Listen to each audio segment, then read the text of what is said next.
Head on the block. EU struggles convulsively as Boris claim Article 16 can happen out of the blue.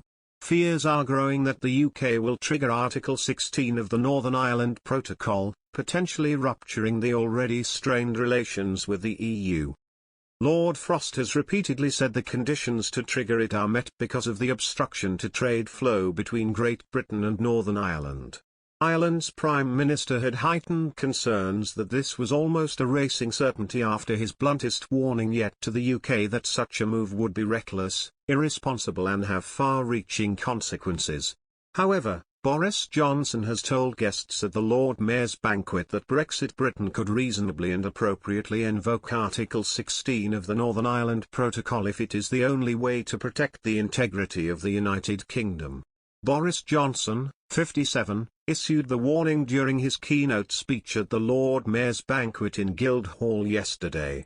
Speaking to guests, the Prime Minister spoke in detail about the United Nations COP26 climate change summit in Glasgow.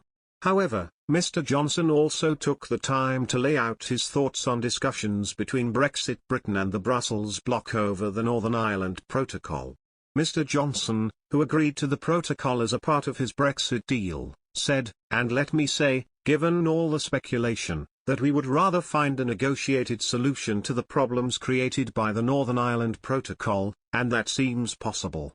Mr. Johnson explained, "But if we do invoke Article 16, which by the way is a perfectly legitimate part of that protocol, we will do so reasonably and appropriately, because we believe it is the only way to protect the territorial integrity of our country, and meet our obligations to the people of Northern Ireland under the Belfast Agreement."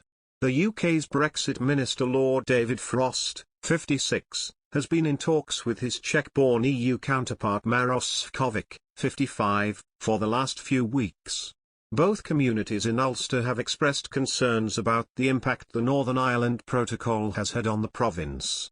According to the Irish Times, the Prime Minister has been told to back off on plans to invoke Article 16 by the border communities against Brexit Group. The announcement comes just a week after a bus was petrol-bombed in the Loyalist area of Newtonards, which is located in the DUP's Leave voting seat of Strangford. During the Prime Minister's speech in London, Mr. Johnson joked about why he appeared to be losing his voice. "If I seem a little bit hoarse tonight, it is nothing more serious than the well-known epidemiological consequences of sending an 18-month-old child to nursery school," he quipped. But the Prime Minister, who campaigned tirelessly for Britain to leave the EU in 2016, also appeared to make an indirect dig at the Brussels bloc over its actions during the pandemic.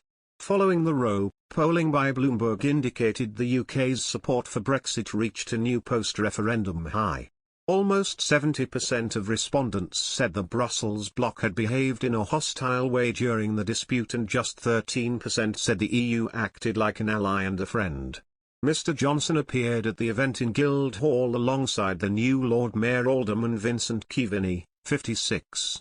After Mr. Keaveney was elected as the 693rd Lord Mayor of the City of London Corporation in September, the Dubliner said the Square Mile must take advantage of the economic opportunities produced by Brexit. "We must rise to this challenge once again in the face of changing economic and social trends brought about by the COVID-19 pandemic, while also seizing new opportunities following the UK's exit from the European Union." Keaveney added, "I am confident that the city's future is bright. The UK's financial and professional services sector will continue to create jobs, drive growth and deliver investment across our country and beyond."